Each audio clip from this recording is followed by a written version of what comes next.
नमस्कार दोस्तों, welcome back to your own channel wealth saga. जो 2 जुलाई 2021 4 दिनों की गिरावट के बाद आज 5वें दिन मार्केट में थोड़ी हरियाली दिखाई पड़ी। और हरियाली कैसी दिखाई पड़ी उसको चार्ट पे देखेंगे, क्या समझ में आ रहा है, क्या आगे लेवल्स हो सकते हैं, विल अंडरस्टैंड ऑन चार्ट्स।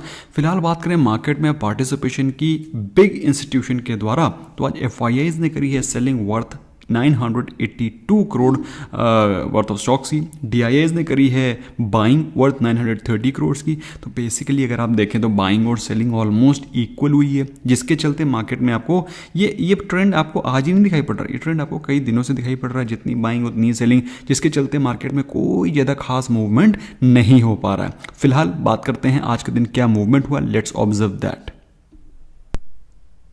तो दोस्तों आज के दिन निफ्टी 50 में रही है 42 पॉइंट्स की जंप और निफ्टी 50 ने 15,700 के ऊपर के लेवल्स को टच किया बेसिकली। लेकिन ऐसा नहीं है कि बहुत बड़ी बम्पर तेजी थी, but yes after 4 days of fall today it was a positive day. बात करें निफ्टी बैंक की, तो निफ्टी बैंक में 125 पॉइंट्स की तेजी है।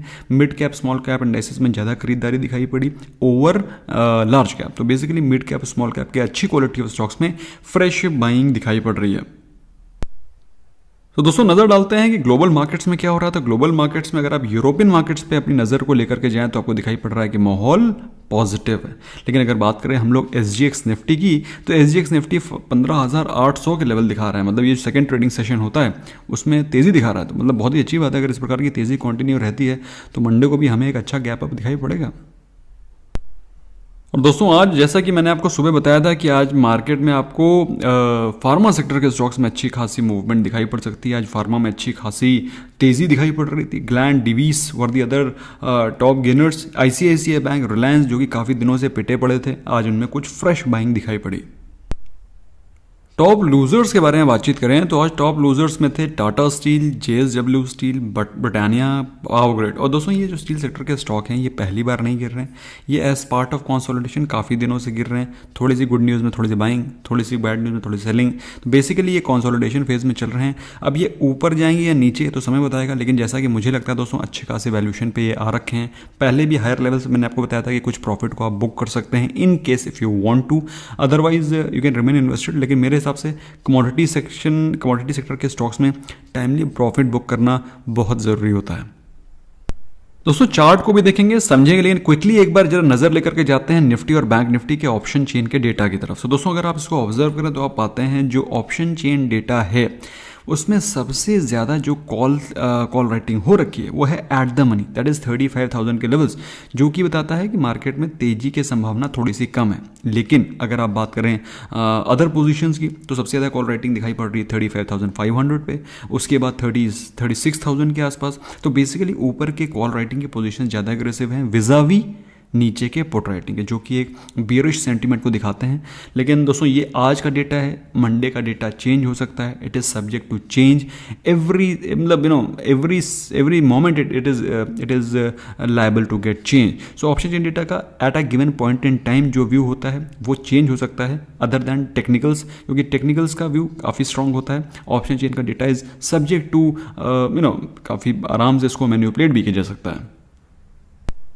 लेकिन फिलहाल हम लोग बात करेंगे इस समय जो डेटा दिखाई पड़ रहा है उसकी। तो 8 जुलाई का जो निफ्टी 50 का डेटा दिखाई पड़ रहा है उसमें भी आपको similar kind of position built up दिखाई पड़ रही हैं। अगर हम लोग बात करें कॉल राइटिंग पोजीशन, तो कॉल राइटिंग की पोजीशन सबसे ज़्यादा at the money, that is 15,800 की पोजीशन पे सबसे ज़्यादा कॉल राइटिंग हो रखी है। और अगर आप ओवरऑल अगर पोजीशन देखें तो ब्रॉडली आपको कॉल राइटिंग और पुट राइटिंग की पोजीशन जनरली इक्वली दिखाई पड़ रही हैं, जो ब्रॉड आपको दिखाई पड़ रहा है। लेकिन सबसे ज़्यादा अगर आप देखें तो कॉल राइटिंग की पोजीशन ज़्यादा एग्रेसिव दिखाई पड़ रही है विज़ावी पुट राइटिंग।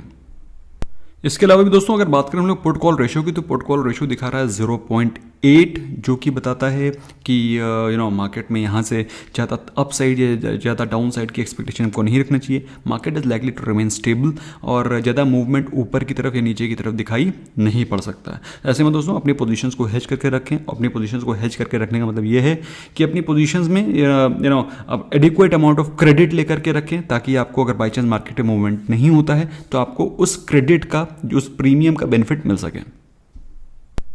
क्विकली दोस्तों नजर लेकर के चलते हैं निफ्टी 50 हमको क्या दिखा रहा है। तो निफ्टी 50 में अगर आप आज के दिन का मोमेंटम देखें तो नीचे के लेवल से आज फ्रेश बाइंग दिखाई पड़ी है। जो आज की कैंडल फॉर्म हुई है उसमें आप मार्केट में नीचे की तरफ मोमेंटम हुआ, गिरावट हुई, लेकिन उसके बाद एक फ्रेश बाइंग दिखाई पड़ी जो कि एक पॉजिटिव साइन है। 1 2 3 4 4 दिन की गिरावट के बाद आज पाँचवें दिन एक फ्रेश बाइंग होना। इसके बाद अगर कहीं यहाँ पर ग्रीन कैंडल बनती है like this, in case if you see some green candle like this, this will be an indication of a morning star pattern जो कि काफ़ी बुलिश और काफ़ी एग्रेसिव पैटर्न होता है as far as market momentum is concern. तो फिर आप 15,900 लेवल्स फिर से एक्सपेक्ट कर सकते हैं। ऐसे में दोस्तों अगले दिन का मोमेंटम क्या होता है, जिस प्रकार से एसजीएक्स निफ्टी चल रहा है 15,800 के आसपास, तो अगले दिन भी that is on Monday market should be bullish. Similarly अगर आप निफ्टी बैंक को देखें दोस्तों, निफ्टी बैंक में भी पिछले 4 दिनों की गिरावट के बाद आज पांचवें दिन बाइंग दिखाई पड़ी और एक काइंड ऑफ बुलिश हरामी पैटर्न बनता हुआ दिखाई पड़ रहा है जो कि बताता है बुलिशनेस के संकेत। तो दोस्तों अगले दिन अगर यहाँ पर मार्केट में बुलिशनेस दिखाई पड़ती है, कंटिन्यू रहती है, तो फिर आपको अच्छी खासी तेजी दिखाई पड़ती है and you can expect 35,500 levels once again. So it will be very interesting to see Monday को क्या ओपनिंग होती है। वैसे भी 35,000 के लेवल्स टूटने के बाद तो 35,500 के लेवल्स आपको एक्सपेक्ट करनी चाहिए, क्योंकि 35,000 एक इंपॉर्टेंट लेवल है, नीचे के लेवल भी, नीचे की तरफ भी और ऊपर की तरफ भी। So it will be very interesting to see how Monday opens. फिलहाल मार्केट में जो डेटा है उसके हिसाब से मार्केट में पॉजिटिविटी दिखाई पड़ रही है, टेक्निकल्स भी पॉजिटिव दिखाई पड़ रहे हैं, एसजीएक्स निफ्टी भी पॉजिटिव ही दिखाई पड़ रहा है। दोस्तों आज बात करें मार्केट में इंपॉर्टेंट न्यूज़ की, तो दोस्तों आज वीकेंड था, ज़्यादा कुछ खास हलचल नहीं थी, लेकिन कुछ इंपॉर्टेंट न्यूज़ है जिसकी तरफ I want to bring your attention. The very first news was regarding Bharti Airtel, जिसमें कि मैंने आपको बताया था कि आज दिन में कुछ इंपॉर्टेंट अनाउंसमेंट्स हो सकते हैं। तो भाई भारती एयरटेल के जो मित्तल साहब हैं उन्होंने बोला हुआ है कि वो कॉम्पीट कर रहे हैं जेफ बेजोस के साथ में, और बेसिकली जो Elon Musk and such parties of US, बड़ी बड़ी पार्टियां हैं, उनकी उनसे कॉम्पीट कर रहे हैं और स्पेस में अपनी पहुंच पहुंचाना चाहते हैं, इंडिया को रिप्रेजेंट करना चाहते हैं। And presently he has launch one plan, एक प्लान लॉन्च किया है जिसका नाम है एयरटेल ब्लैक।